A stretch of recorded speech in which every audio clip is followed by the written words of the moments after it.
And we're going to shift gears a little bit, talking Browns, but talking some trade rumors that keep swirling around. How legitimate they are? Well, we'll find out.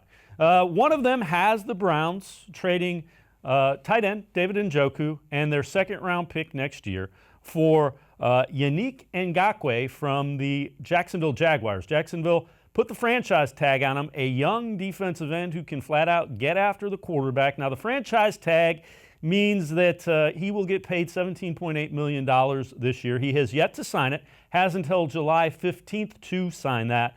But it seems like the Jaguars kind of a little bit in rebuild mode. You hear the guys that they're willing to trade off and maybe tear down that roster a little bit and go after rebuilding a young core group. They may not want to put that much money into a guy like Ngakoue. Let's welcome back in Dan Lobby, Browns beat reporter. Dan, can you see the Browns potentially doing something like that? He certainly would look good opposite Myles Garrett.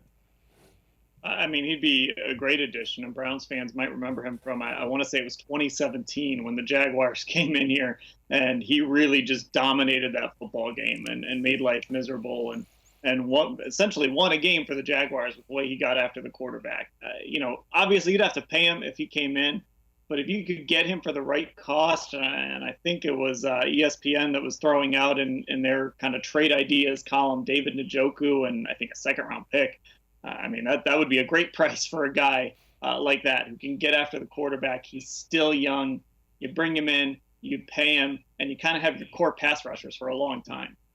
And it fits with what the Browns were thinking as far as free agents goes, because they signed a lot of guys to one-year deals. They still have a lot of cap space. Myles Garrett would eat up some, but Ngakoue would eat up some. But if you had those two, there's maybe some quarterbacks around the league that are kind of looking and going, don't really want to see those orange helmets on Sunday afternoon.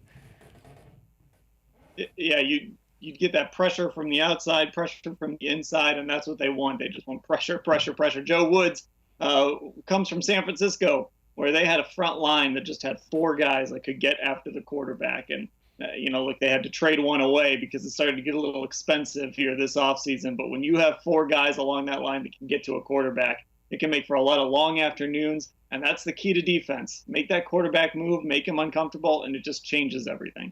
And he's still young enough that you could see the analytics part of the Browns saying, yeah, this is a guy that's willing to invest, pretty much big money in.